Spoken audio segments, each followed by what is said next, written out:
الحمدللہ ذی الحج کا مہینہ شروع ہو چکا ہے۔ آپ سب کو عید قربان کی بہت بہت مبارک ہو۔ اللہ تعالیٰ تمام مسلمانوں کو یہ عید جو ہے وہ مبارک کرے، اس کی خوشیاں مبارک کرے۔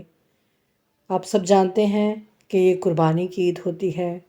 قربانی کیا ہے؟ قربانی کا فلسفہ کیا ہے؟ یہ تقریباً ہر مسلمان جانتا ہے۔ کون نہیں جانتا کہ قربانی کس کو کہتے ہیں؟ کیا ہے قربانی؟ کیا صرف ایک جانور لے کر اس کو اللہ کی راہ میں یوں قربان کر دینا اور اس کا گوشت کھا لینا، کیا یہ قربانی ہے؟ نہیں نا۔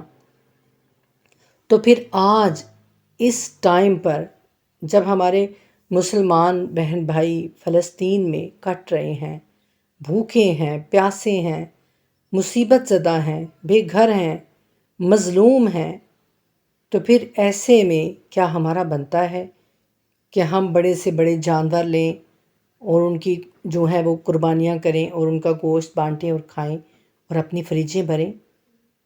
نہیں، بالکل بھی نہیں۔ اگر ہم قربانی اپنے اللہ کو راضی کرنے کے لیے کر رہے ہیں تو پھر اس وقت جو قربانی کا صحیح حقدار ہے، جو ہمارے ان پیسوں کا صحیح حقدار ہے نا، وہ یقین جانے کہ فلسطین والے ہیں، وہ ہمارے مسلمان بہن بھائی ہیں، وہ بچے ہیں جو معصوم ہیں، جن کے تن پر کپڑے نہیں ہیں، جن کے پاس جوتے نہیں ہیں، جن کے پاس کھانے کو کچھ بھی نہیں ہے۔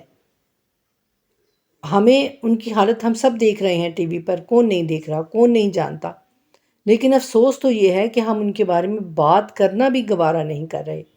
ہم اپنی محفلیں سجا رہے ہیں اور ان میں ہم کوئی ان کا ذکر بھی نہیں کرتے، ہم دعاؤں میں ان کو یاد بھی نہیں کرتے۔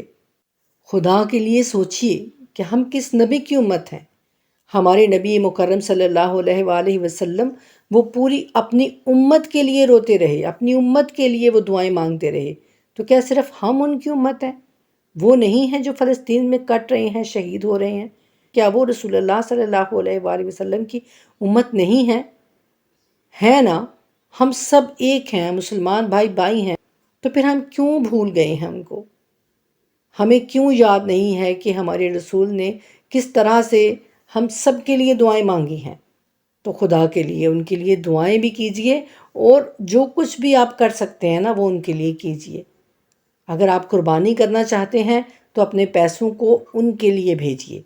اگر آپ عید کی شاپنگ کرنا چاہتے ہیں تو اپنی شاپنگ میں ان کا بھی ایک حصہ نکالیے۔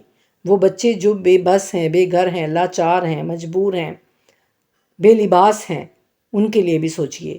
سورہ فجر میں اللہ سبحانہ تعالیٰ قرآن کریم میں فرماتے ہیں کہ انسان کہے گا قیامت کے دن کہ کاش میں نے اپنی زندگی کے لیے کچھ آگے بھیجا ہوتا۔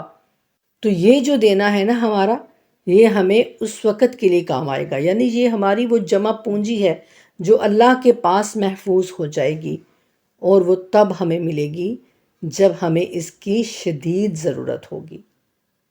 اللہ تعالیٰ ہم سب کو سوچنے کی، سمجھنے کی اور کچھ کرنے کی توفیق عطا فرمائے۔ آمین الہی آمین۔ پلیز اس ویڈیو کو زیادہ سے زیادہ شیئر کیجئے۔ ہو سکتا ہے کہ آپ کے شیئر کرنے سے کسی کے دل میں، کسی کے دماغ میں کوئی ایسی بات آ جائے جو ہمارے لیے صدقہ جاریہ بن جائے، جو ہمارے لیے توشہ آخرت بن جائے۔